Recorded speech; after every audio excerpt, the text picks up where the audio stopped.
The exchange. We've just heard the fear that just the prospect of this draft bill is sparking in Ghana. What is Parliament's reaction to all of this? With me now is Sam George. He's a Ghanaian MP and a member of the National Democratic Congress, and he is one of the sponsors of the bill. Thank you so much for being here, sir. Why are you pushing this bill that would legalize hate and homophobia in Ghana? A very good afternoon to your viewers, and I do not understand what you mean by pushing a bill that will legalize hate and homophobia. It's a bill to promote proper human sexual rights and Ghanaian family values. If you have another bill you're talking about, then maybe you've got the wrong man. But if you're talking to me about the bill I'm sponsoring in Parliament, it is to promote proper human sexual rights and Ghanaian family values. What are these Ghanaian family values in your mind, sir? What do you consider Ghanaian family values? Article 39 of the Ghanaian Constitution is clear that the state shall take steps to inculcate the right Ghanaian values, customary values, into society.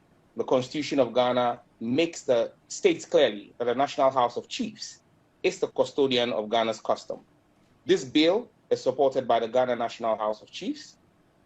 Our fourth consultative forum, which was held in the Ashanti regional capital of Kumasi, was actually sponsored by the National House of Chiefs. And the president of the National House of Chiefs spoke extensively at that conference, where Ghanaian culture forbids homosexuality. And so Ghanaian culture... These members of the LGBT community we're speaking to, sir, are also Ghanaians. They're also Ghanaian. They are part of Ghanaian culture. And they're saying they're gay, they're transsexual, they're bisexual. They are also Ghanaians. Some of the individuals who were involved in planning terror attacks in America are American citizens. Is it American culture to kill people? That's a false, that's not the same comparison. But what I want to focus on here is... It's not the same comparison. You are telling me that because we have people who are carrying out an activity that is illegal per our laws already, and our culture frowns on it because they are found in our jurisdiction, that is our culture. There were many things that were illegal that are unjust. Innocent children and teachers? Honorable MP, there are many things that were illegal, that were unjust, and those laws were changed because they are unjust. Well, laws are a reflection of society. Until 1960, American society did not find women fit to vote. And so women did not vote there. When they found them fit to vote, society evolved. Society evolves.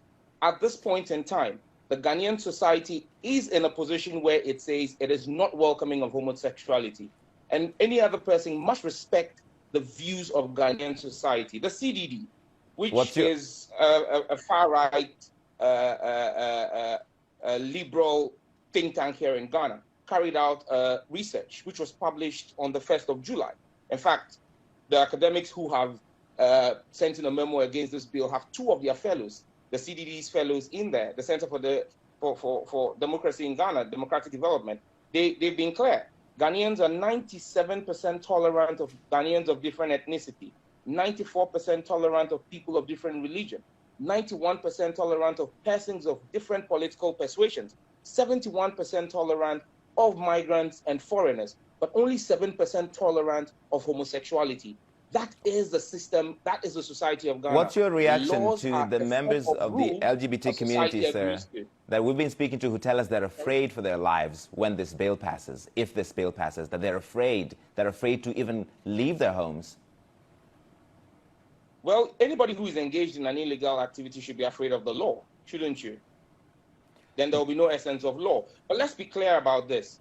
The United States in 2021 remains the most dangerous place for homosexuals.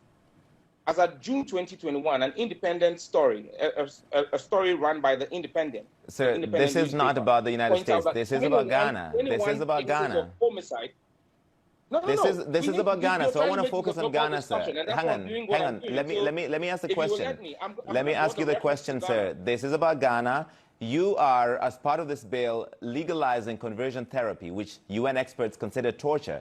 Do you believe that homosexuality can be medically treated?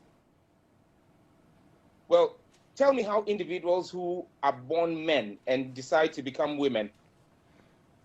That's not an answer. Do you believe that people can be cured of homosexuality by some sort of treatment? I apologize. We appear to have lost the MP Sam George. The connection is not that great. If we can reestablish that, we'll try and go to that. Sam George is back with me. I apologize, sir. We lost your connection for a second. And before we lost you, we were talking about conversion therapy, which is considered torture, and your bill would legalize that. Do you want to torture people in the name of curing homosexuality? I was making the point that the individuals who decide to become transgender, who decide to change their sex from male to female, apart from undergoing surgery, also engage in hormonal treatment. Is that torture? Because I don't see how different hormonal treatment is from what you call conversion therapy. Is not the same as conversion therapy. These are very, very different. This is a false equivalence you're making, sir. No, what's the difference? I would need for you to I am not a medical expert, but it's been by UN experts who look into this have considered conversion therapy as torture. Larry, if you're not a medical expert, and I'm saying to you that we've spoken to the experts here in Ghana, and there is nothing different because conversion therapy is a hormonal treatment. And I'm saying to you that when individuals choose on their own volition to change their sex, they undergo hormonal treatment. Men go and take estrogen shots to be able to develop female features. And that's the same thing. That is not the same thing. That is not the same thing. But I want to move away from that because you talked about the United States. You talked about the United States. This American organization held a conference in Accra in 2019. And shortly after, you introduced a bill with the same language, including family values. So you're influenced by a right-wing organization, which is considered one of the most hateful organizations exporting hate around the world. Is that correct?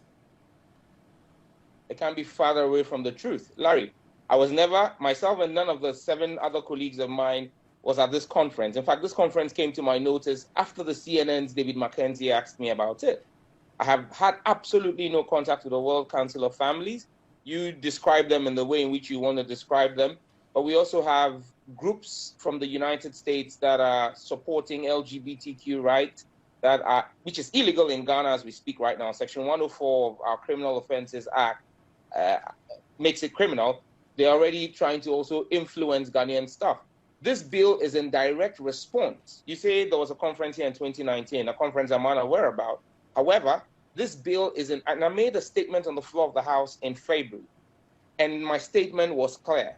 It was in response to the opening of an LGBTQ plus advocacy office in Ghana in January. That was supported by members of the diplomatic corps. So you want to make it difficult for anybody to live an open, free life because of who they love in Ghana, and you want them to go to jail for 10 years. You're happy with that?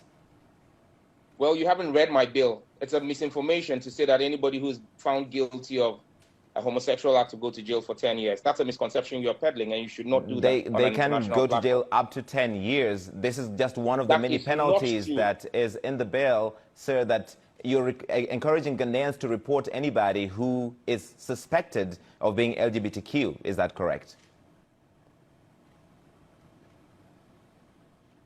Larry, I would advise that you put a job at what you're doing, okay? If you want to put a spin on a bill, right? This is my bill that I've passed before Parliament. I'm going to read to you section 6.3 of the bill, or clause 6.3 of the bill, or 6.2 of the bill. A person who commits an offense under paragraphs A, B, C, D, E, F, G of subsection 1, which is the section that lists all the offenses, commits a second-degree felony and is liable on summary conviction to a fine of not less than 750 penalty units and not more than 5,000 penalty units, or to a term of imprisonment not less than 3 years or not more than 5 years, or both. So when you talk about 10 years imprisonment for persons engaged in homosexual activities, you are misleading the world, and that's unfortunate. All right, so you think, okay, 10 years is too much, but 5 years is perfectly fine for somebody who's gay in Ghana to go to jail. Well, that is the punishment for a second-degree felony in Ghana. And the activity of homosexuality is a second-degree felony. Honorable George, are you just a hateful person who does not want people who are different from you to have a life in Ghana? That is a defeatist approach to ask me a question, a defeatist line of questioning, that I'm a hateful person. If I'm a hateful person, we will not be protecting the rights of persons with LGBTQ and saying that you should not, they have a right. They have a right to a fair trial before competent court of jurisdiction. Section 22 of our bill prohibits extrajudicial treatment, and you're not highlighting that part. That part is the prohibition of extrajudicial treatment. A person commits a misdemeanor if that person verbally or physically abuses, assaults, or harasses a person A, accused of an offense under this act, or suffering from any gender or sexual identity. A person who commits a misdemeanor under Section 1 is liable to a fine of not less than 500 penalty unit, or not more than 1,000 penalty unit, or a term of imprisonment not less than 6 months and more than 3 years. So you're cherry-picking what seems So like a positive angle person, of a larger bill that would make it difficult.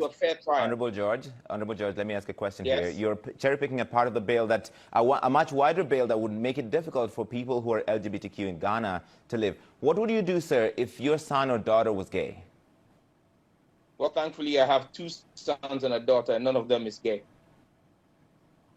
That's not the answer. What would you do if one of them was gay? You're asking me to go into the world of abstracts. I'm a lawmaker. I deal with specifics. I deal with specific stuff. I don't deal in abstract.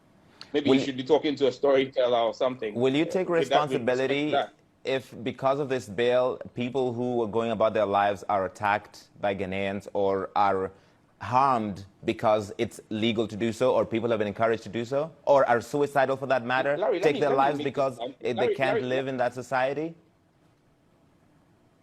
Well, Larry, let me answer your question. Earlier on, I was telling you that this year alone, as of June this year alone, 21 persons had been attacked and killed in the United States, where LGBTQ rights are legal. This is about Ghana, sir. This is about Ghana, sir. So let's focus on Ghana.